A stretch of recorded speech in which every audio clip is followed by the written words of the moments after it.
Hello student, आज हम पढ़ेंगे क्लास थर्ड का व्याकरण का पाठ 11 काल। काल को हम टेंस कहते हैं। पहले आपको कुछ पढ़ने के लिए दिया गया है, चलिए पढ़ते हैं इसे। कपिल पढ़ता है, पढ़ता है।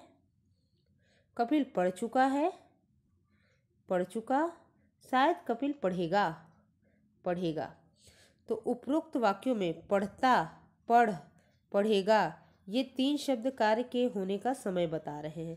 यानी ये तीनों शब्द कार्य कब को संपन्न होगा इसका समय बता रहे हैं। पढ़ता है यानी कार्य अभी चालू है, पढ़ चुका है यानी कार्य खत्म हो चुका है, और पढ़ेगा यानी आने वाले समय में कार्य संपन्न होगा।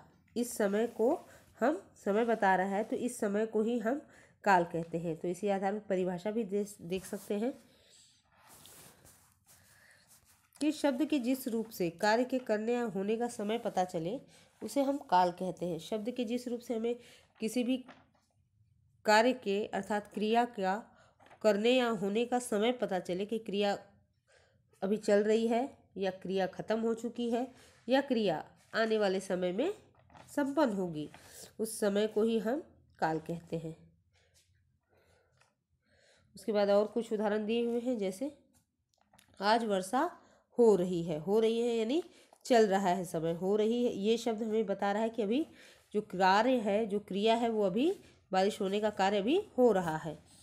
सुबह वर्षा हुई थी, बीता हुआ समय, हुई थी यानी वर्षा होने का समय खत्म हो चुका है, बारिश हो चुकी है, कार्य हो चुका है।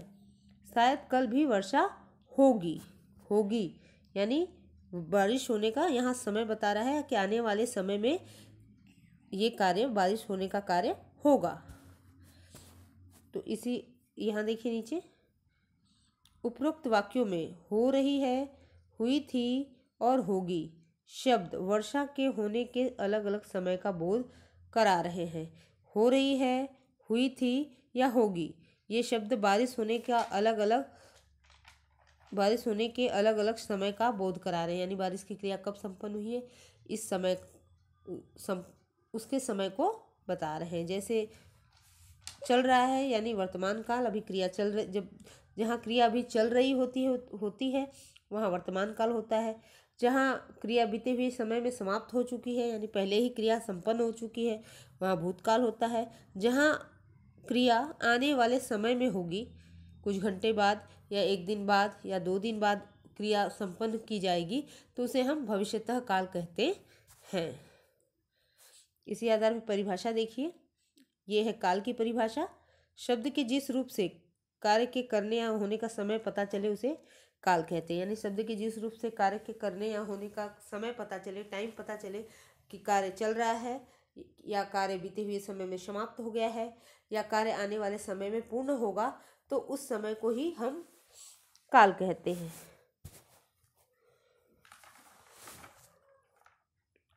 और काल के 3 प्रकार होते हैं, वर्तमान काल, भूतकाल और भविष्य काल। वर्तमान काल यानी जब क्रिया चल रही हो, कार्य खत्म न हुआ हो, कार्य चल रहा हो, तो वहाँ हम वर्तमान काल मानते हैं। जब कार्य संपन्न हो चुका है, कार्य बीत चुका है, कार्य का होने के समय भी खत्म हो चुका है, तो उसे हम भूतकाल कहते हैं। या फिर तीसरा होता है भविष्यतः काल। इसमें कार्य के आने वाले समय में कार्य संपन्न होगा ये बताया जाता है, इसे हम भविष्यतः काल कहते हैं। इस पाठ में हमने क्या क्या सीखा?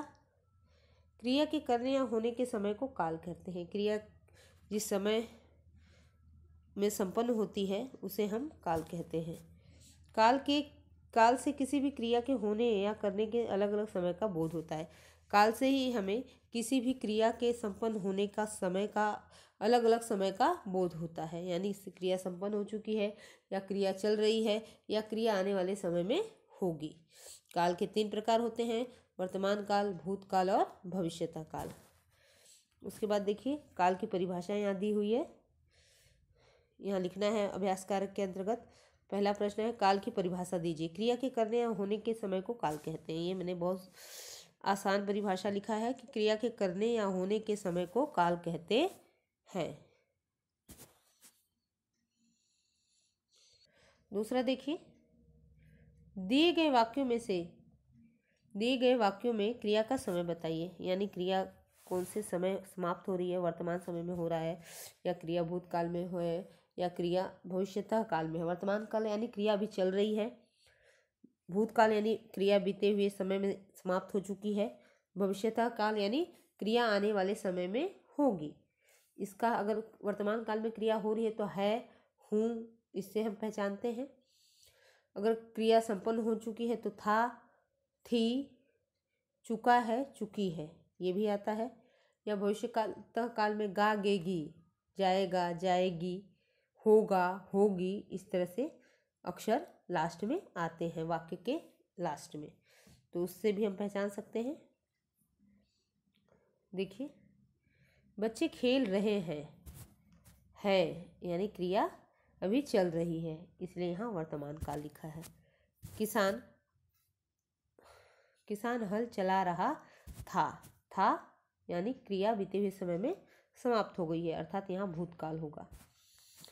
उसने किताब फाड़ डाली, ये भी भूतकाल है, यानी फाड़ने का काम हो चुका है।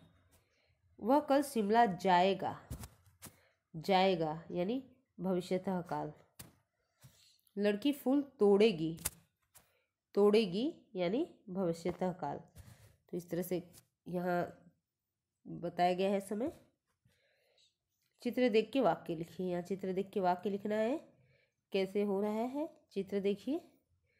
गाय घास खा रही है, घास खाने का काम चल रहा है, इसलिए हमने यहाँ लिख दिया गाय घास खा रही है। दूसरा, चिड़िया उड़ रही है, ये चित्र देख के लिखेंगे चिड़िया उड़ रही है। उसके बाद नोटबुक कार्य देखिए। नोटबुक कार्य के अंतर्गत पहला प्रश्न है पाठ 11, पहले हम पाठ का नंबर लिखेंगे, पाठ 11, फिर पाठ का नाम, फिर लिखेंगे निम्नलिखित प्रश्नों के उत्तर लिखिए। प्रश्न 1, निम्नलिखित प्रश्नों के उत्तर लिखिए। उसके बाद है प्रश्न 1, काल की परिभाषा दीजिए। तो क्रिया के करने या होने के समय को काल कहते हैं। क्रिया के करने या होने के समय को हम काल कहते हैं, ये डेफिनेशन है। प्रश्न संख्या ख, काल के कितने भेद होते हैं, उनके नाम लिखिए। तो काल के 3 भेद होते हैं, भूतकाल, वर्तमान काल, भविष्यतः काल, या वर्तमान काल, भूतकाल और भविष्यतः काल। उसके बाद लिखिए यहाँ भूतकाल किसे कहते हैं। प्रश्न संख्या ग, भूतकाल किसे कहते हैं। क्रिया के जिस रूप से, ये आपको बुक में नहीं दिया है, ये अलग से मैंने बताया आपको। क्रिया के जिस रूप से काम बीते हुए समय में होने का बोध हो उसे भूतकाल कहते हैं। या क्रिया के जिस रूप से हमें ये पता चले कि जो कार्य है वो बीते हुए समय में समाप्त हो गया है या बीते वाले समय में हो चुका है, तो उसे हम भूतकाल कहते हैं। उदाहरण, हलवाई मिठाई बना रहा था। उसके बाद है वर्तमान काल। वर्तमान काल अर्थात जब जो समय अभी चल रहा है, वर्तमान काल यानी जो समय अभी चल रहा है। क्रिया के जिस रूप से काम वर्तमान समय में होने का बोध हो उसे वर्तमान काल कहते हैं। यानी क्रिया के जिस रूप से हमें ये पता चले कि अभी कार्य किया जा रहा है, अभी चालू है कार्य, उसे ही हम वर्तमान काल कहेंगे। जैसे माधव खेलता है। उसके बाद है भविष्यतः काल। भविष्यतः काल किसे कहते हैं। क्रिया के जिस रूप से उसके भविष्य में होने का बोध हो, क्रिया के जिस रूप से उसके भविष्य में होने का बोध हो उसे भविष्यतः काल कहते हैं। उदाहरण, डाकिया पत्र बांटेगा। तो इस तरह से हमने पाठ भी पढ़ लिया है, समस्त पुस्तक अभ्यास भी देख लिया। तो आज के लिए बस इतना ही, मिलते हैं नेक्स्ट क्लास में। Thank you student.